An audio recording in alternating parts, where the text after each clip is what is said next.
I stand to oppose the bill. The reason being that, let me remind the government what was said by the acting Chief Justice of the Delhi High Court on 23rd April 2018.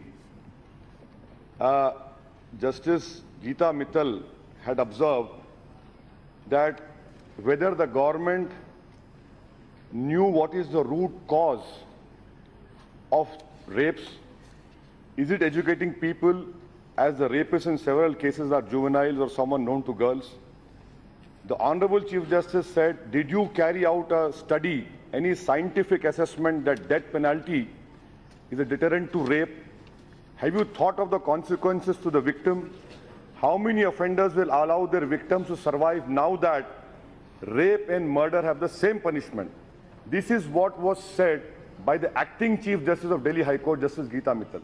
And it is so true, sir. Why do I oppose this bill? Sir, I am of the opinion that death penalty cannot be justified on the grounds of retribution, deterrence, or proportionality. This notion of eye for an eye, tooth for a tooth, it has no place, sir, in our constitutionally mediated criminal justice system. And why do I say that? Not me. A person who knew the law more than all of us, Justice J.S. Verma, committee said it reviewed laws for sexual crimes. It did not recommend death penalty for rapes.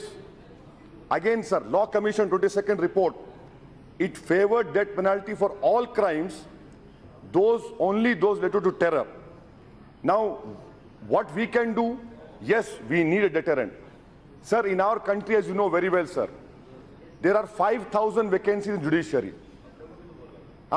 We require another 15,000 judges. Sir, you know very well, sir, that more than 5,000 courts have no courts. Our ratio for judges is for 1 million. We should be having 100 judges. We have only 10 judges. So this is only just symbolism.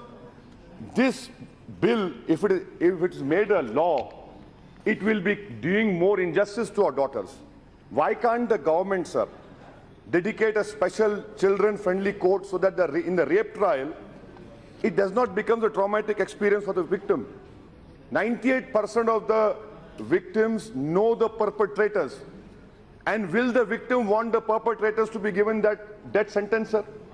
That is a question which the government will answer. And NCRB data clearly tells us that in 2016, 4 rapes were reported in India in every hour, and only 1 out of 4 rape cases registered led to a conviction. So my request to the government is, why are you not improving the female police personnel in our police stations? What is the percentage? It is only 7.28. That is where you require, so that when a woman is raped or her child is raped, when it goes to the police station, you have enough female police personnel, and that will create confidence itself. But here, a rightist government is only being reactionary as usual. What is the need of the hour? They don't want to do. Sir, if this bill becomes law, I want to congratulate the government that you will be in the esteemed company of Saudi Arabia, Iran, China. Good luck to you. Maybe the Sharia is on the way. We don't know. And I want to know from the Honourable Minister, does he believe that because his MP has said that the increase in Muslim population has led to rapes, does he agree with that? An Honourable MP from UP said, does he agree with the statement of one of his MLAs from UP said that can a mother of 3 children be raped?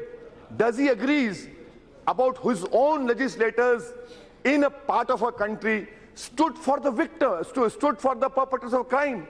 So what we require is the change in mindset of men. Right. This, sir, I'm concluding, sir. Sir, I'm concluding. This equation of power which men feel have, that should change.